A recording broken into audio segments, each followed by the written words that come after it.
6 years na nakararaan nung matapos ang huling tunog ng paputok ng year 2009, mataimtim ako nanalangin sa Panginoon. Sabi ko sa Kanya, Lord, 40 years old na po ako and until now wala pa rin akong stable job. Kung maaari sana bago ako mag-age 45, magkaroon na ako ng isang trabaho o negosyo na magiging pangunahing pagkukunan namin ng income. Lumipas pa ang ilang taon hanggang sa na-introduce ako sa world of baking, pero not as a baker but as a cake artist. Taga-design ng cakes ng mga bakers na hindi masyado inclined sa arts kasi I have been an artist since I was a kid. Na-enjoy ko naman yung trabaho kasi nga nasa linya ko.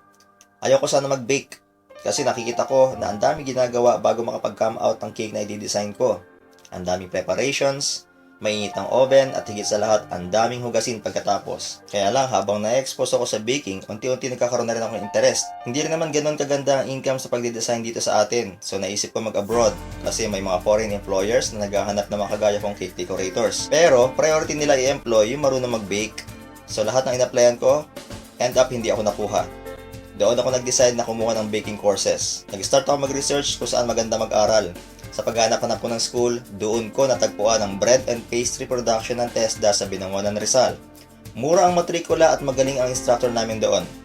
Sa loob halos ng 3 buwan, madami ako natutunan hindi lang sa baking.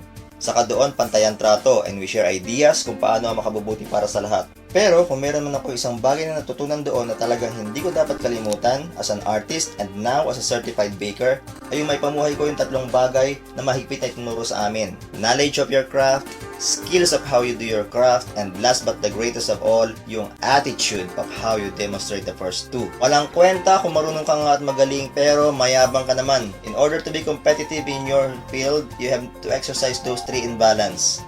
At dyan, mahusay ang TESDA sa pagtuturo ng ganyan sa mga estudyante nila. They know the value na makapag-graduate ng mga competitive workers and entrepreneurs here and abroad. Kung dati, ayaw ko lumapit sa oven dahil sa dinami-dami ng negative stories of oven experiences, ngayon, sige ako sa pagtatry ng mga iba-ibang recipes. Nakakahalubilo ko na rin ng mga ibang kilalang bakers sa industry. And 2 months pa lang since graduate ako sa TESDA. Kung dati na puro edible toppers lang ang laman ng delivery ko, ngayon pati na rin cakes. So mas madamami ang products ko, mas lumawak ang network, mas maganda ang income ko ngayon. Sino ang makapagsasabi na sa edad kong 46 ay makapag-start pa ako ng isang bagong promising career? Sa inyo rin pwede mangyari yon. Salamat sa pagtugon ng Panginoon sa aking panalangin 6 years ago sa TESDA. Ako si Romel Dirasimo, cake artist and entrepreneur, certified baker. Sa TESDA sumaya ang buhay ko, kayo rin sasaya ang buhay nyo sa TESDA.